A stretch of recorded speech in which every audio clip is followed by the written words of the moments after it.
সপ্তাহান্তে শিয়ালদা শাখা 143টি local train বাতিল, দমদমে ইন্টারলকিং এর কাজ চলবে। সপ্তাহের শেষে চরম রেল দুর্ভোগের আশঙ্কা।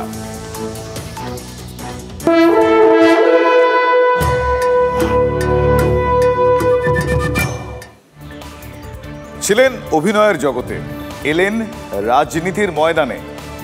ভোটে জিতলে কতটা সময় দেবেন তিনি তার নির্বাচনী কেন্দ্রে? হ্যাঁ, এ প্রশ্ন আমরা রেখেছিলাম।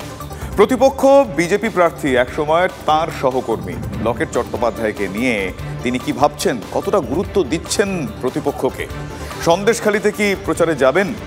TV9-এর প্রশ্নের মুখোমুখি হুগলির তৃণমূল কংগ্রেস প্রার্থী রচনা বন্দ্যোপাধ্যায়। এই যে তুমি রাজনীতির ময়দানে এলে, এটা তো একদম তোমার কাছে নতুন জায়গা। একদম নতুন, কোনো অভিজ্ঞতা নেই, কিচ্ছু জানি না, শুধু এইটুকু জানি যে মানুষের সাথে থাকবো, মানুষকে ভালোবাসবো। উনিও হয়তো ভেবেছিলেন যে রচনা এখন এত ব্যস্ত যে রচনাকে আমি রাজনীতিতে ডাকবো না, রচনা একটু কাজ করুক।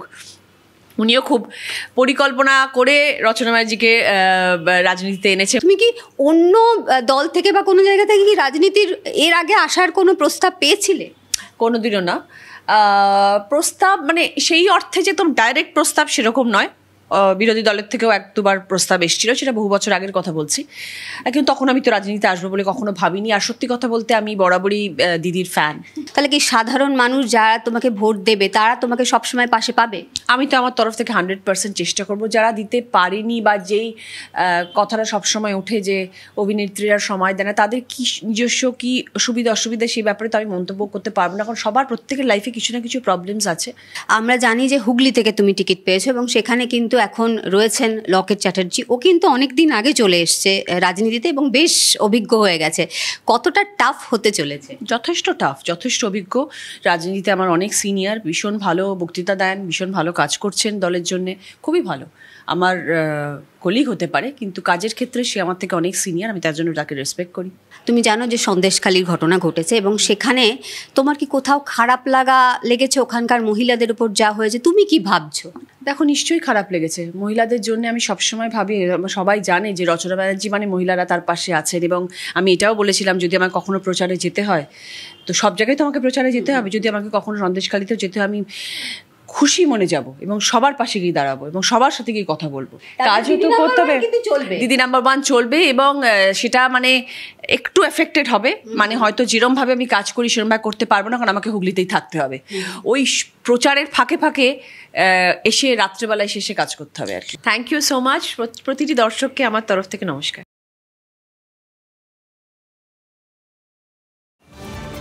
TV9 বাংলায় মুখ খুললেন সায়ন্তিকা। তৃণমূলের প্রার্থী তালিকা প্রকাশের পর কি বললেন অভিমানী সায়ন্তিকা, একবার শোনাবো আপনাদের।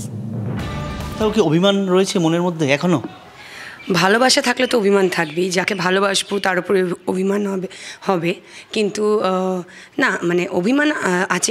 কাজ করলে আমাদের আশা হবে যে আমরা কোথাও না কোথাও পৌঁছাবো, একটু এগোবো। তো সেটা না হলে তো অবশ্যই সেটা হয়তো মনে দুঃখ হবে, বাস এইটুকুই। ভালোবাসলে তো অভিমান হবেই। তুমি তো গত বিধানসভা নির্বাচনের পর টানা পড়ে রয়েছে, পঞ্চায়েত নির্বাচনে সেখানে ফলাফলও ভালো হয়েছে বাঁকুড়ার দিকে। কোথাও কি একটা আশা ছিল যে তুমি বাঁকুড়ায় অন্তত এবার প্রার্থী হবে? বাঁকুড়ায় অন্তত না, আমি একেবারেই আশা ছিল যে বাঁকুড়া থেকেই প্রার্থী হব। কিন্তু দল নিশ্চয়ই সেই ডিসিশন নিয়েছে যখন, তখন কিছু ভেবে নিয়েছে। অ্যান্ড অবশ্যই আমাকে তো মমতা বন্দ্যোপাধ্যায় এবং তার দল কখনো ফেরাননি, তো নিশ্চয়ই আশা করব যে এইবারেও তারা আমাকে ফেরাবেন না। নিশ্চয়ই কিছু ভেবে তারা এই চিন্তা ভাবনা করেই ডিসিশন নিয়েছেন। কিন্তু অবশ্যই একটু তো খারাপ লাগবেই, কারণ আজকে দলের সাথে সাথে আমরা চাইবো যে আমাদের নিজেদেরও একটা পলিটিক্যাল গ্রোথ হোক এবং আমরা যেখানে 2 বছর আগে ছিলাম, 3 বছর আগে ছিলাম, সেখান থেকে এগোই। তো সেই দিক থেকে একটা খারাপ লাগার জায়গা থাকবেই। আমিও একদম হিউম্যান, রক্তে মাংসের মানুষ, সবার খারাপ লাগবে, আমার কেন লাগবে না? আমার যদি ইস্তফা দিতে হয় আমি অন্য কোনো দলে যাব না। আমি মমতা বন্দ্যোপাধ্যায়, অভিষেক বন্দ্যোপাধ্যায়ের কাছে ইস্তফা দেবো, আমি সোশ্যাল মিডিয়াতে কেন দেবো ইস্তফা? যে আমি দলটা যখন জয়েন করেছিলাম তখন সবাই বিজেপিতে চলে যাচ্ছিলো লাফাতে লাফাতে। তো অনেকেই ছেড়ে দিয়ে চলে যাচ্ছিল, অনেকে মানে যাবো কি যাবো না ভাবছিল দলে থেকেও। তো সে আমার এই সমস্ত নেই। আমি যেটা বলি সোজাসাপটা বলি, আমার যদি ইস্তফা দিতে হয় আমি অন্য কোনো দলে যাব না।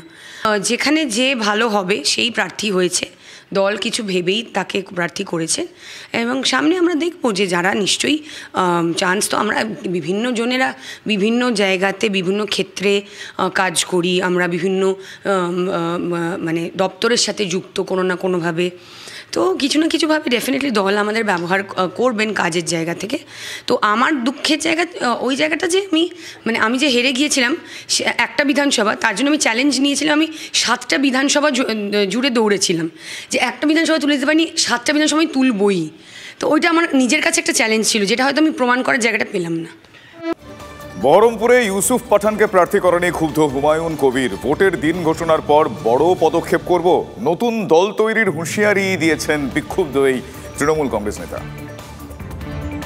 পাঠানকে প্রার্থী হিসাবে মানতে আমার কোনো আপত্তি ছিল না, কিন্তু রাজ্য নেতৃত্ব, সর্বনেতৃত্ব যারা এই নির্ধারণের জায়গায় রয়েছেন, তিনারা যদি আমাদের মতো লোককে একটু ডেকে বলতেন যেটাকে মানতে হবে, এটা আমাদের সিদ্ধান্ত, তাহলে অবশ্যই আমি মাথা নত করে মেনে নিতাম। আমি বলছি এটাকে আমি মান্যতা দিচ্ছি না, আমি মানছি না, এবং তার জন্য ইলেকশন কমিশনের শিডিউল আসলে কি করব ভবিষ্যৎ দেখতে পাবে, সব গোটা রাজ্যের মানুষ দেখতে পাবে।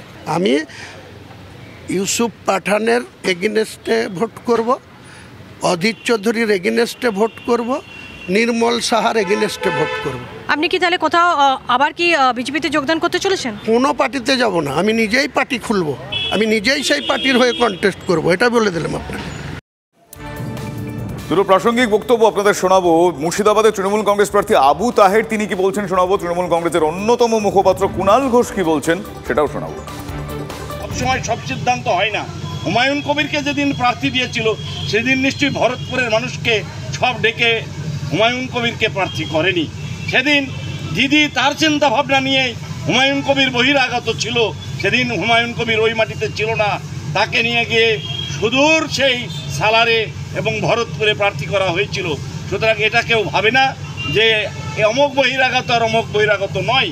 সুতরাং হুমায়ুন কবির যেটা বলতে চাইছেন, উনিও বহিরাগত, তাকে দিদি তার ছত্রছায়ায় নিয়ে এসে তাকে প্রার্থী করেছে। আমার ধারণা মুর্শিদাবাদ জেলার আমাদের নেতৃত্ব তারা নিশ্চিতভাবেই এই উত্তর দেবেন। আমার মনে হয় যে লোকসভা নির্বাচনের যেহেতু ঘণ্টা বেজে গেছে, প্রার্থী পদ ঘোষণা করে দিয়েছেন মমতা বন্দ্যোপাধ্যায়।